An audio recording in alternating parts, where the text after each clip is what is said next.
입니다. 마태복음 3장 1절에서 3절 말씀 함께 읽도록 하겠습니다.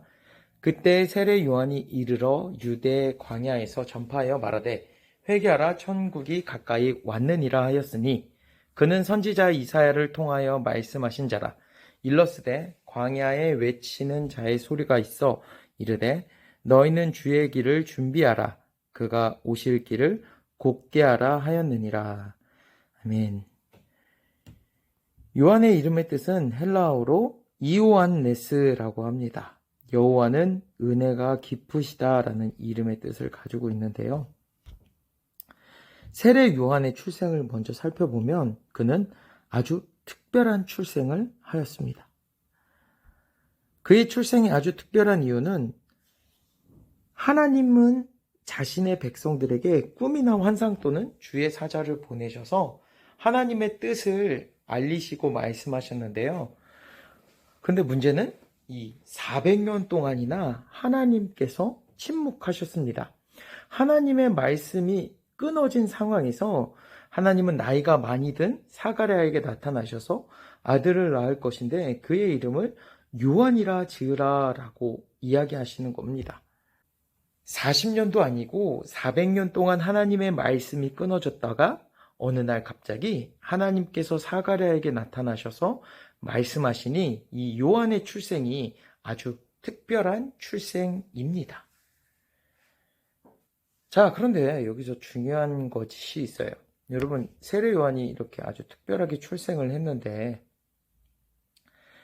환상이나 꿈 또는 주의 사자가 전하는 말이 이게 정말 하나님께서 주신 것이 아니라 사람이 사람을 속이기 위해 거짓말로 할 수 있기 때문에 사가랴가 진짜 하나님의 말씀을 받았는지에 대한 증거가 필요합니다.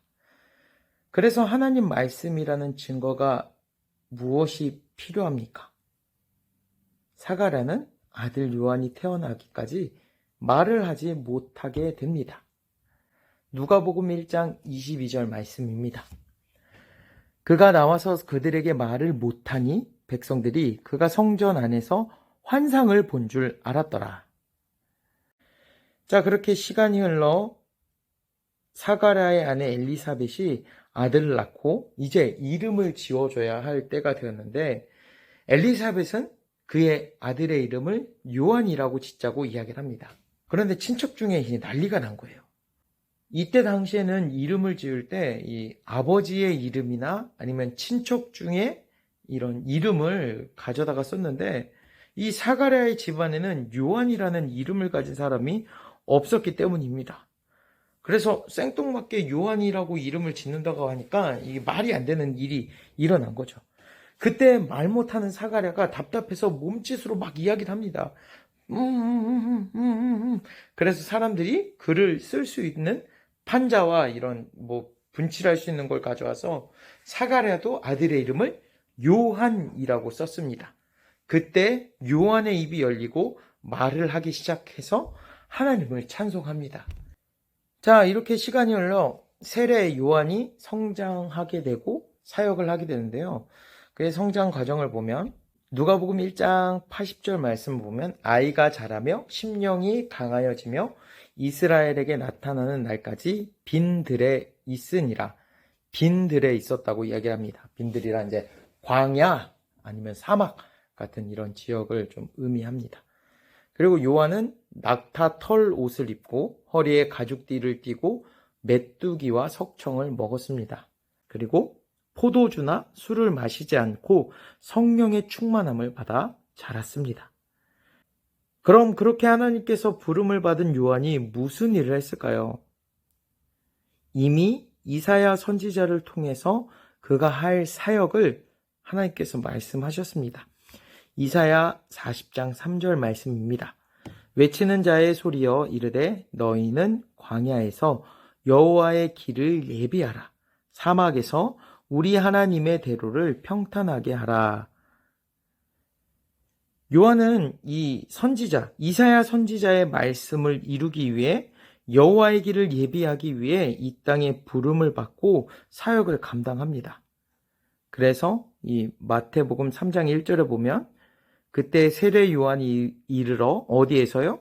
유대 광야에서 하나님의 말씀을 전파하였어요. 어떤 내용을 전했냐?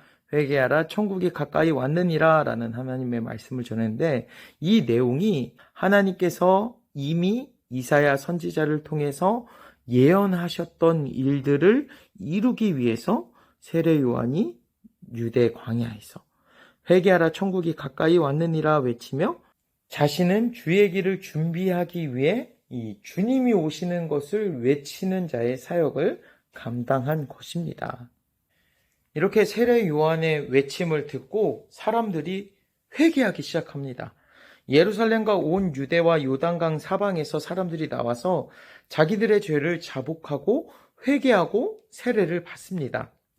400년 동안 하나님의 말씀이 전파되지 않던 상황에서 하나님의 말씀이 전해지니 사람들이 회개하고 세례를 받아 하나님께 돌이키는 일들이 일어난 것입니다.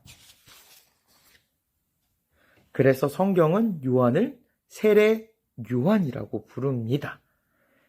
이 땅에 예수님이 오실 길을 예비하며 그 맡겨진 하나님의 사명을 끝까지 감당한 구약의 마지막 선지자입니다. 끝으로 세례 요한의 죽음을 살펴보면 세례 요한은 갈릴리와 베레아를 다스리던 헤롯 안디바가 자기 동생의 아내와 결혼하는 것을 꾸짖게 됩니다. 마가복음 6장 18절 말씀에 이는 요한이 헤롯에게 말하되 동생의 아내를 취하는 것이 옳지 않다 하였음이라. 세례 요한은 헤롯에게 이 하는 행동이 옳지 않다라고 이야기한 것으로 인해 옥에 갇혀있다 죽임을 당하게 됩니다. 말씀을 정리하겠습니다. 세례 요한은 유다 백성들에게 회개를 선포했습니다. 그리고 자신은 오직 예수님이 오시는 길을 예비하는 자임을 밝히고 하나님의 사명을 끝까지 감당한 구약의 마지막 선지자 세례 요한이었습니다.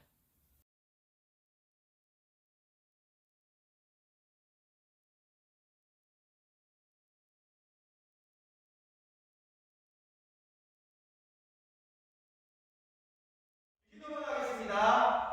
하늘에 계신 우리 아버지여 이름이 거룩히 여김을 받으시오며 나라의 임하옵시며 뜻이 하늘에서 이룬 것 같이 땅에서도 이루어지이다. 오늘날 우리에게 유할 양식을 주옵시고 우리가 우리에게